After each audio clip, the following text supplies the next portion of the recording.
তাই সূর্য কোনো কথা বলেনি আমার সাথে। সত্যি বলতে আমিও এটাই চেয়েছিলাম। জয়ের এমন ব্যবহার সত্যি অপ্রত্যাশিত ছিল। বাড়িতে পৌঁছানোর পর মুস্কানকে কোলে নিয়ে বসে আছি।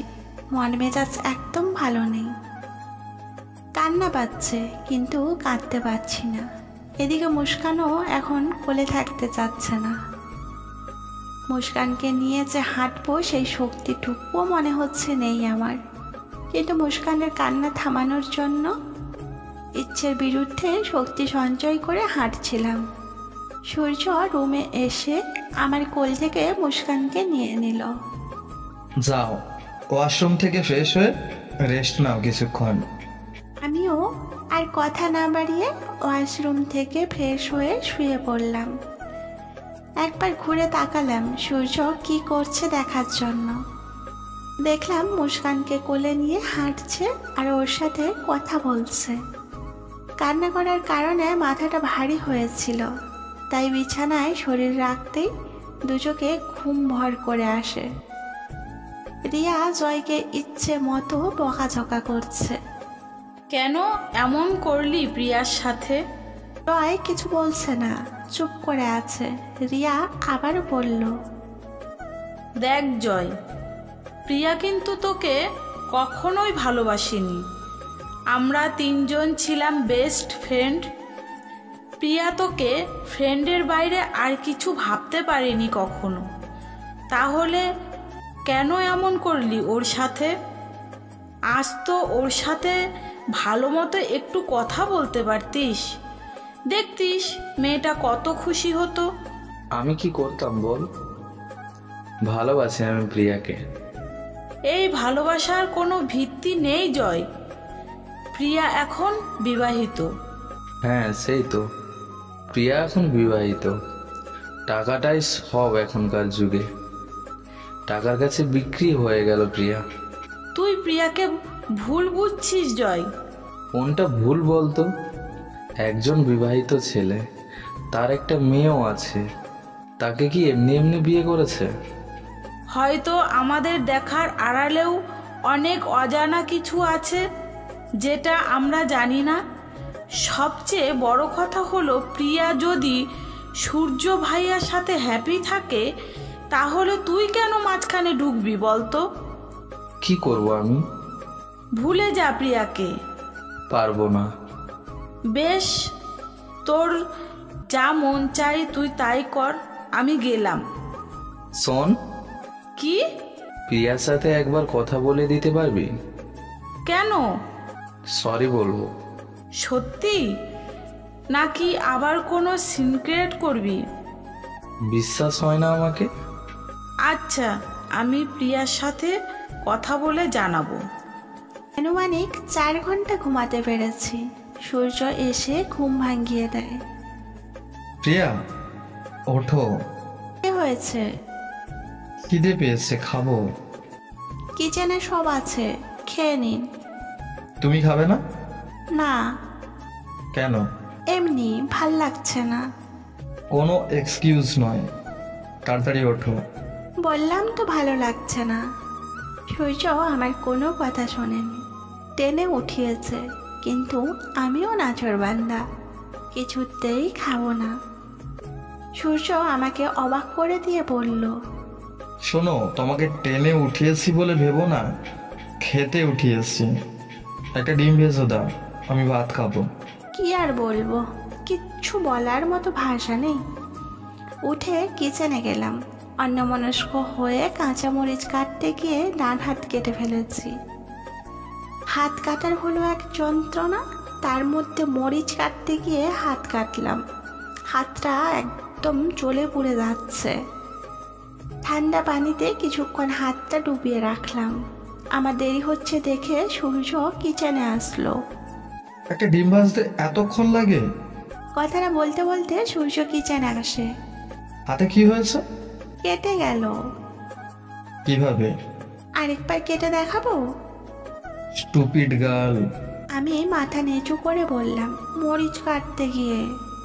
তো ঠান্ডা পানিতে হাত ডুবিয়ে রাখলে কি রক্ত পড়া বন্ধ হবে? আমি কিছু বলার আগেই সূর্য কিচেন থেকে বেরিয়ে গেল।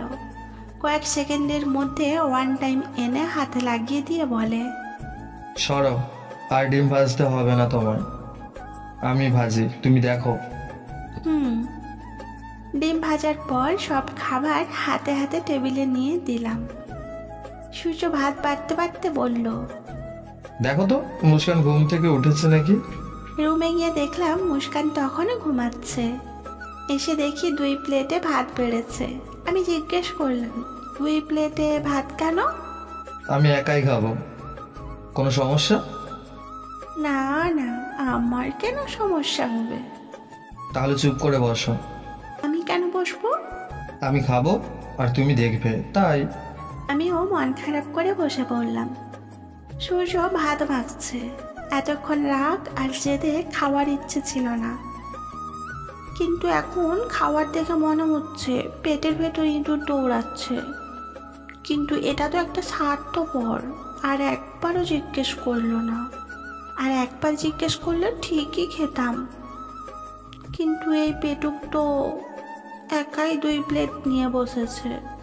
মনে একটু দয়া মায়াও নেই নাকি? এভাবে তাকিয়ে আছো কেন, খাবে? না, আপনিই গিলেন। সূর্য হেসে বলল, তুমি কি আমায় সত্যি পেটুক ভাবো? আর 2 প্লেটে ভাত আমার জন্য নয়, একটা তোমার, নাও খাও। সূর্য প্লেটটা আমার দিকে এগিয়ে দিল। ভাবলাম ভাতের উপর রাগ দেখিয়ে লাভ নেই, এমনিতেই পেটের ভেতর ভূমিকম্প শুরু হয়ে গিয়েছে। সব চিন্তা ভাবনা মাথা থেকে বের করে হাত বাড়ালাম ভাত খাওয়ার জন্য, কিন্তু মুহূর্তেই খাওয়ার ইচ্ছেটাই দমে গেল। আমার হাত তো কাটা। সূর্য 1 লোকমা ভাত মুখে তুলে বলল, খাচ্ছ না কেন? হাত তো কাটা। তাহলে চামচ দিয়ে খাও। আমি মনে মনে বললাম, ধুর, আনরোমান্টিক একটা ছেলে। ভাবলাম কই একটু খাইয়ে দেবে, আবার বলে চামচ দিয়ে খাও, ইচ্ছে করছে। সূর্য আবার বলল, কি হলো? কিছু না। কিছুক্ষণ চুপ করে বসে রইলাম। তারপর হঠাৎই মাথায় দুষ্টু বুদ্ধি এলো। খাওয়ার ছেড়ে উঠে যাওয়ার অভিনয় শুরু করলাম। সূর্য জিজ্ঞেস করলো, কোথায় যাচ্ছ? মাথাটা ব্যথা করছে, ঘুমাবো। খাবার খেয়ে তারপর ঘুমাও। আসলে আমি চামচ দিয়ে খেতে পারি না। সমস্যা নেই, সকালে খালা আসলে তাকে বলবো খাইয়ে দিতে। কথাটা বলে আমি হাঁটা শুরু করলাম। কিন্তু এ কি, সূর্য ডাকলো না কেন? নিজে থেকে তো খাইয়ে দিতে পারতো। উফ, ঢং করতে গিয়ে এমন খিদে নিয়েই ঘুমাতে হবে। ভাবনার জগৎ থেকে হুঁশ এলো যখন সূর্য পেছন থেকে বলল, আমি খাইয়ে দিলে কোনো সমস্যা নেই তো? ইস, কথাটা শুনে মনে হলো সূর্যের একটা লুঙ্গি পরে লুঙ্গি ড্যান্স করি। আমার মনে হচ্ছে পরীদের মতো 2টো ডানা হয়েছে।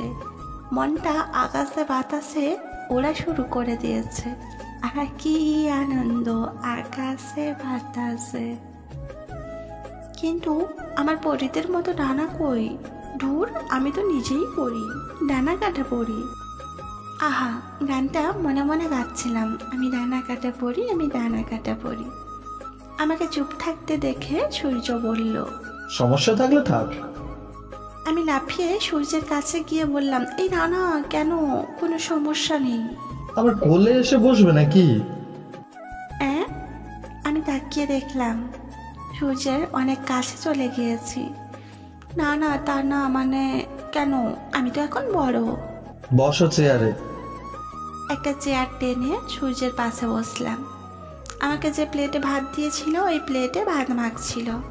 তখন আমি বললাম, এই প্লেটে ভাত মাখছেন কেন? তোমার জন্য। না না, এই প্লেট নষ্ট করার দরকার নেই, আপনার প্লেট থেকেই দিন। কিন্তু আবার কিন্তু কিসের, দিন তো। সূর্য আর কথা না বলে আমাকে খাবার মুখে তুলে দিচ্ছিল।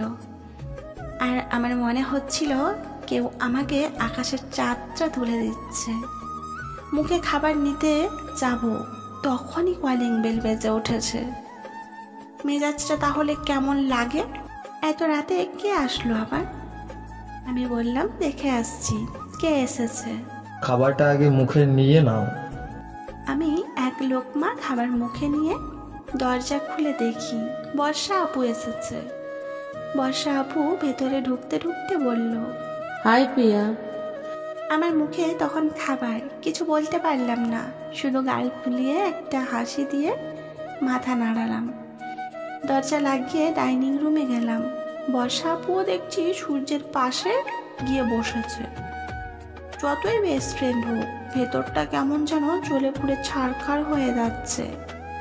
আমিও গিয়ে পাশে বসলাম। সূর্য আর এক লোকমা ভাত আমার মুখে তুলে দিতে দিতে বলল, এত রাতে হঠাৎ কি মনে করে আসলি বর্ষা? আর বলিস না, পার্টিতে গিয়েছিলাম, তোদের বাড়ির সামনে দিয়ে যাচ্ছিলাম, ভাবলাম একটু দেখা করে যাই। ও আচ্ছা, খেয়েছিস? ভাত তো খাইনি। তাহলে বস, একসাথেই খাই। খাওয়া যেতেই পারে, তবে এক শর্তে। কি শর্ত? আমাকেও খাইয়ে দিতে হবে। কথাটা শুনে আমি বিষম খেয়ে যাই। সূর্য পানির গ্লাস এগিয়ে দিল। পানি খেয়ে চুপ করে বসে আছি। মনে মনে ভাবছি, মেয়েটা তো দেখছি খুব বাজি। বউ পাশেই বসে আছে, তার সামনেই বলছে খাইয়ে দিতে। বর্ষা আমাকে বলল, তুমি ঠিক আছো? আমি জোর করে মুখে হাসি টেনে বললাম, বর্ষা আবার সূর্যের দিকে তাকিয়ে বলল, ইরে দিবি খাইয়ে? আমি আর সূর্যের উত্তরের অপেক্ষা করলাম না। জানি না সূর্য কি করবে, কিন্তু এসব ন্যাকামো আমার একদম সহ্য হচ্ছিল না। চেয়ার ছেড়ে উঠে বললাম, মুস্কান মনে হচ্ছে ঘুম থেকে উঠে গিয়েছে, আমি যাই, তোমরা খাও। আমি যেতে যেতে শুনলাম বর্ষা বলছে, দে না খাইয়ে। তখন আমার মনে হচ্ছিল মাথায় অগ্নিকুণ্ড নিয়ে হাঁটছি আমি। আমাদের ভিডিওটি যদি ভালো লাগে আমাদের চ্যানেলটি সাবস্ক্রাইব করুন। এর নেক্সট পর্ব দেখার জন্য বেল আইকনের অল ঘন্টিটা বাজিয়ে দিন। আর হ্যাঁ, একটা লাইক করে কমেন্টে জানিয়ে যাবেন কেমন লাগলো। আপনাদের একটা কমেন্ট ফেলে আমরা মোটিভ হই নতুন নতুন গল্প বানানোর জন্য। ধন্যবাদ।